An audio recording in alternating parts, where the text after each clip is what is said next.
Access to Inspiration, I'm speaking to a remarkable couple, Deb Downing and Dennis Borner, who spent an unusual way of enjoying their retirement. So tell us all about it. Shortly after we got married, we did like being on the water. We bought a series of smaller sailboats. Nothing too serious, but enough that we were able to teach ourselves how to sail, and we still had a great deal of interest in it, so gradually the boats got a little bit larger. And then we stopped having our own boat, and we actually started to charter down in the Caribbean, which is a nice thing to do if you're in New York during the winter.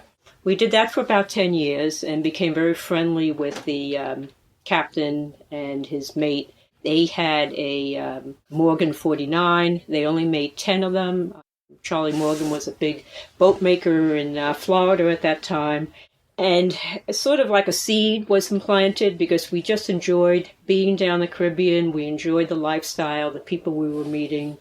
It was a very healthy lifestyle. You're in the water, you're swimming, you're eating well. As I said, the seed was planted, but we knew they only made 10 of them. Can I just say something about that? The captain and crew actually had their own kind of unique story. He was a Harvard MBA who had chartered a boat just for vacation with his buddies down in the Caribbean, and he really liked the lifestyle. So the following year, he actually purchased the boat from the original owner and with his wife got together and started doing charters. So he in himself had this adventurous spirit and went off into that. So we were indoctrinated, I guess, with his spirit. As Debbie said, being able to sail the boat, we knew this was something that we could do and that we would both enjoy. People might think a typical lifestyle when one retires is to kind of settle down and, spend time with family, grandchildren. So what was the tipping point that caused you to perhaps then take this different turn of events? Well, I think the start of the tipping point was the fact that we did not have any children. All our family, the younger family, was living on the other coast of the U.S., and our other parents were all healthy. So we really didn't have anything to anchor us, which a lot of folks do. So that was the point that we started at. And I think perhaps it was just our personalities, however you want to term it. We were always on the move. We were not going to do the conventional. We saw that our life was actually, in some aspects, just beginning. It wasn't the end. It was the beginning of something new. And we had been fairly active in our lifestyle up to that point. We had done a lot of hiking, cross-country skiing, and camping around, so we were kind of adventurous to begin with. So this wasn't necessarily anything too out of the ordinary? Not for us. Our friends and family thought it was a little strange, but in fact, my mom liked the boat and she knew the boat and stuff like that. But there was something she just couldn't come around to when we were getting rid of everything we had. We sold the house and the cars. Because actually when we retired early. I left without a pension, without health care. Dennis had retired early also. He didn't have a pension, so it was really depending upon our own savings and investments to keep us going. So we sold everything that we could for pocket money, and my mom kept on reminding me, she said, "Where are you going to put your living room chair?" I said, "Mom, you don't put the living room chair on the boat. Everything's built in, She just didn't see it. So a lot of people, they're happy for us, and maybe they weren't surprised, but it was a lifestyle. They said, "Oh, no, we could never do." When you take a step like that, a lot of people are concerned, and, this is totally out of their realm of experience. Yeah. So they do see it as a, crazy idea. And I understand that this boat wasn't ready to go when you saw it. It wasn't like you just stepped on it and sailed. That's correct. So you had to have a degree of vision to imagine what could be possible. Tell us about what it was like when you first set eyes on it. Because we had chartered the sister ship, we knew this was an excellent boat to retire on. It had a lot of room. It was 49 feet in length. It was a ketch rig, so it was something that two people could handle easily. It was a very well-founded boat, and because of its size and speed, it was a good seaworthy boat. Well, one came up for sale. It was in rather dire condition. Myself being handy and Debbie being energetic and having a lot of willpower and muscle power, we found a boat that was very good priced, and we purchased it actually 6 years before we left. And during that 6-year period, I did a lot of work in fixing things up, and we got a lot of personal experience sailing the boat up and down the east coast of the U.S. on Long Island Sound. And I guess one of the big takeaways about going off sailing is having a lot of experience with the vessel. That's probably one of the key points you'd like to make to somebody, a prospective sailor, is have experience with your boat, know how to navigate it, know how to handle the boat. Because the boat is, we often told ourselves when we got caught in a storm or conditions weren't as favorable as you like, the boat will take care of itself. Just don't do something stupid, But that only came about because we had spent a lot of time with the boat. So when you saw that boat and you'd been sailing it for 6 years and you'd been presumably improving it from its state of disrepair, did you have that vision at the outset that this was where you were going to end up, or did that evolve over that 6-year period? I think we knew we wanted to live on it and cruise it, but we didn't know exactly when would be the time. I think it was more of a fuzzy idea in your background. Yeah. And the other good thing for us, I think, is that we both kind of shared that vision, which is pretty important. But anyhow, it worked out very well for us. But it was kind of fuzzy at first. Yeah.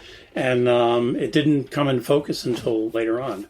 So when you then took that plunge, that step to say, okay, we are going to go off on this boat, we're going to sell our worldly possessions, and this is going to be our adventure, how did you plan where to go? Because the world's a big place. You could go anywhere on that boat. That's true. That is true. We were in the Chesapeake at that point in time. And, of course, Bermuda is like the sailor's mecca. So we thought, all right, that'll be our first stop. We'll do Bermuda. And then from there, we naturally thought of the Caribbean. It was within reach. Of course, we were quite familiar with the sailing grounds because we had chartered down there. But to our delight, after some time in the Eastern Caribbean, we discovered the Western Caribbean, and that really made a big difference because it was new, it was different. And then we started traveling a lot more off the boat. We spent time in Peru and Venezuela. You were there. Someone would watch over your boat, and you could take off. And it was great. I know, it just felt more and more comfortable in the cultures and the environment and the people we were meeting. If we weren't on the boat, our transportation was either the local bus, taxis. Taxis in Central America are different from what you would expect, but they were always fun. We really enjoyed all those experiences. We had traveled down the Eastern Caribbean. We thought it'd be nice to go back and revisit on our own set of keel. And also the sister ship, that gentleman was still chartering his boat, So and I believe he was down in Antigua at the time. Yes, that was fun. So we thought it would be quite fun to have a little racing, which we did. And who won? Well, it was a series of races, and it was very evenly matched, since the boats are identical. I think we nosed them out at the end, yeah. But again, we had planned out the first season, and when you're sailing, your life is kind of dictated by, and where you go, is dictated by the seasons. So we knew we would go down the Eastern Caribbean chain to Grenada, and then from there, we'd decide.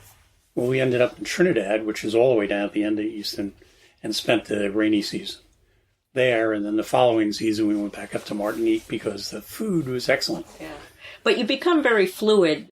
One of our friends always described any sailor's plans as made in Jell-O because it's constantly changing.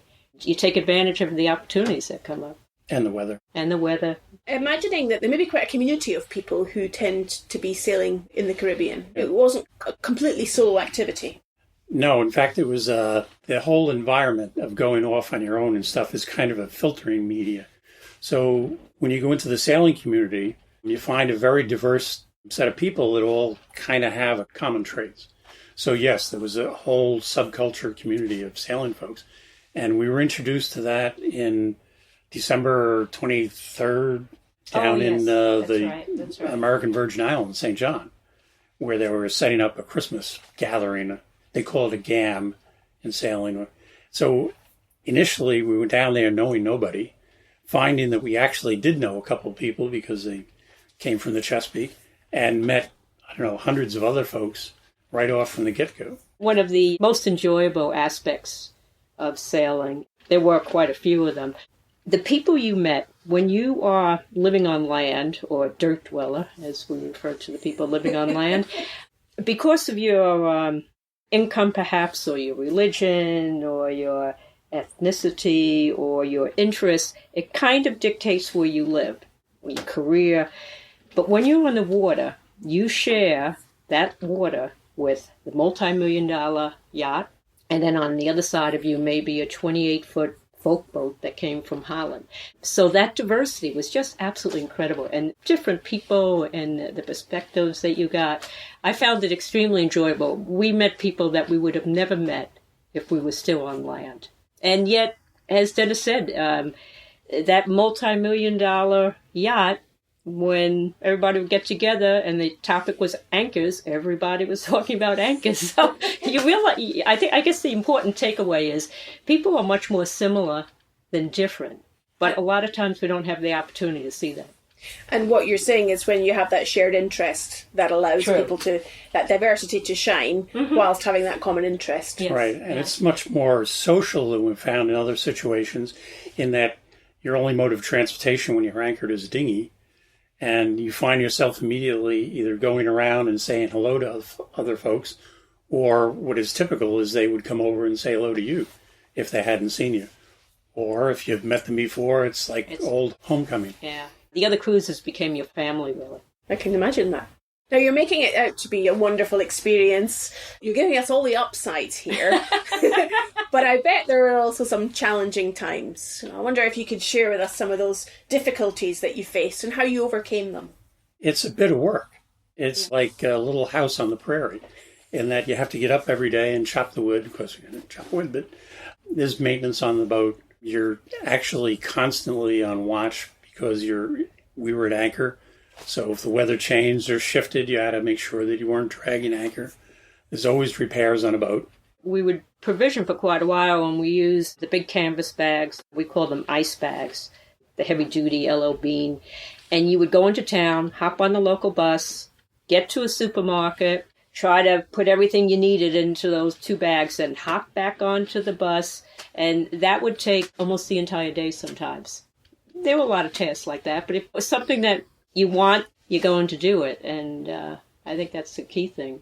We knew quite a few cruises that their marriages were not going to survive if they continued cruising. They got along okay on land, more space, but not on a boat. So that close proximity, I'm imagining, takes a special type of couple to be able to operate well in that environment. It does, and some people who can be that closely coupled on land, because of the outside forces that are on your responsibilities, they're stressed. And when they get in that environment where they're stressed, they just don't do well. So remove the stress and they're fine. Yeah. Put the stress on, like all of a sudden the wind starts gusting at 30 miles an hour and your canvas is flapping, making a huge amount of noises, and people are dragging around you and yelling. That can be very stressful to some folks, and they don't do well. And they don't find that out until they actually experience it.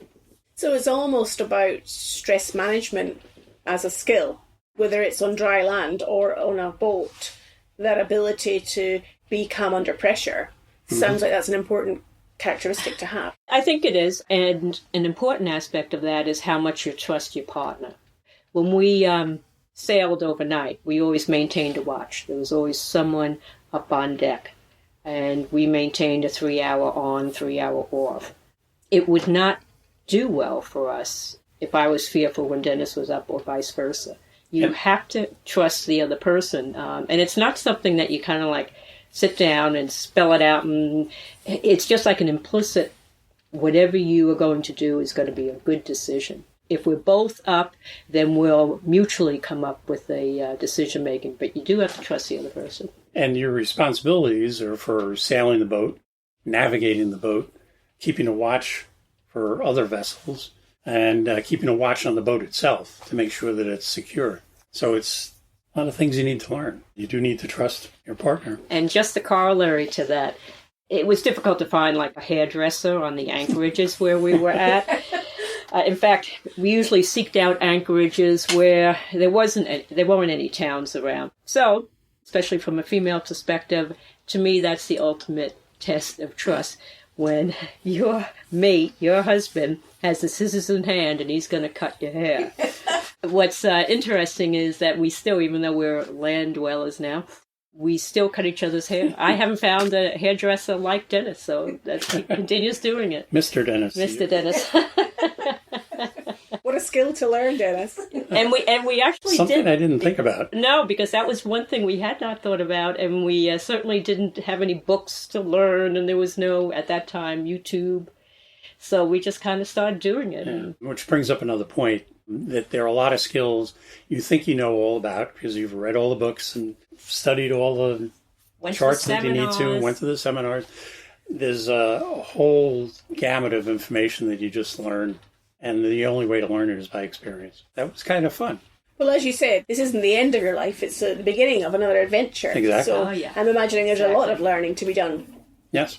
So you say now, Deb, that you're back on land. What caused you to then finish doing your sailing and have some other part of your life? Well, we had always agreed from the onset, if either one of us had had enough, for whatever reason, that we would both agree to give it up. And we were faced with another major retrofit of the boat. The boat was built in 76. It was completely upgraded before we left, but usually you're thinking every 10, 15 years.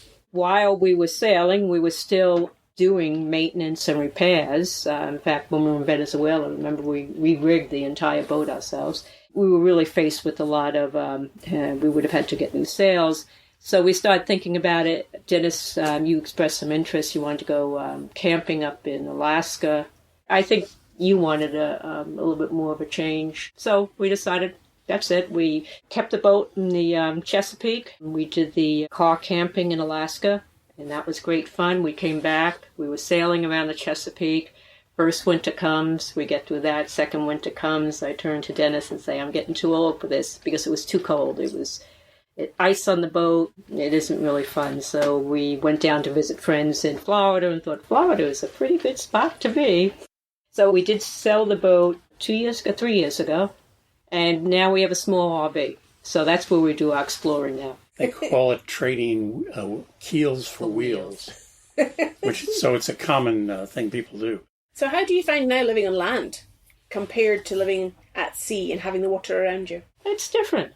Fresh fish is a problem. Yeah, getting fresh fish is difficult. What I think, and I don't have an explanation for this phenomenon, but we did notice whenever we were on the boat that whatever space Dennis occupied, for whatever reason, equally important, I needed to be in that space. So it was like, okay, how are we going to share this small little space?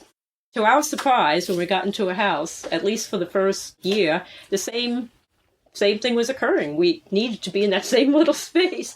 We finally have spread out a little bit. I like having a garden. It was difficult on the boat to have a garden.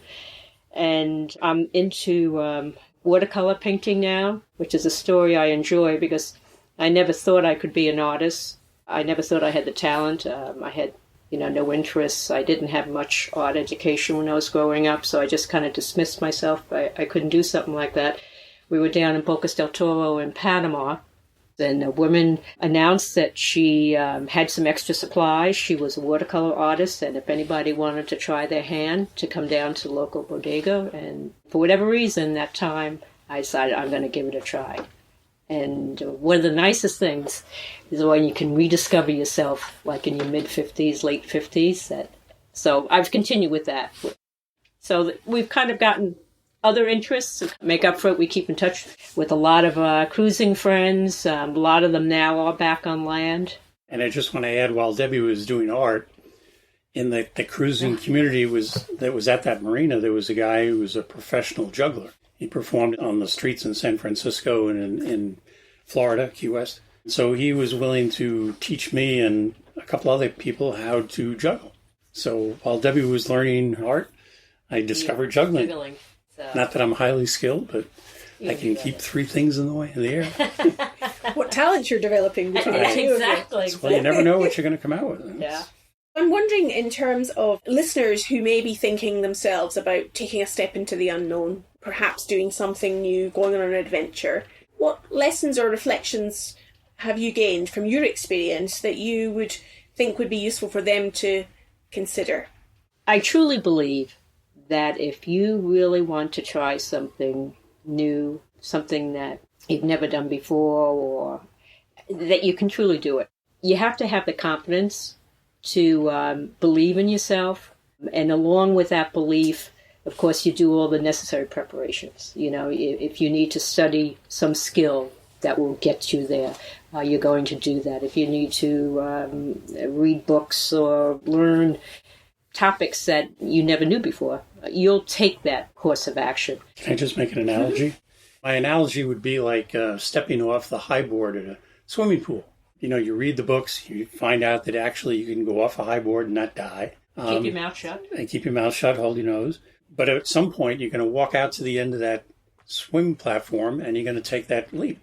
And that's the hardest part, is to take that first step. And if you have enough confidence to do the preparation ahead of time and read the books, and you can make that step, you'll be fine. Because everything else just falls into place. So it's self-belief, the confidence to take that step that's an important thing for somebody.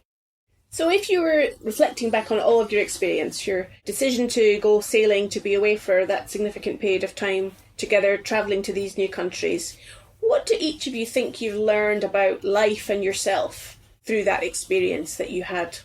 You learn very quickly that having a sense of humor is important. Don't take life too seriously. Don't take it too seriously. I was not prepared for the experiences that we had, because I really hadn't thought it out that well in detail. Didn't intend to. But I found that it was so rewarding to visit foreign lands, actually live with other cultures. And it just broadens your mind. And it was just beyond my comprehension that it would be that kind of experience. So that, for me, that was the biggest thing. It sounds like you're looking at the world through a different set of eyes now. Oh, certainly. Than what you were before you did it. I think that's a fair judgment. We wish you well on whatever adventures you have next, but it's been fantastic to talk to you today. Thank you so much for your time. Well, thank you. Thank you for having us.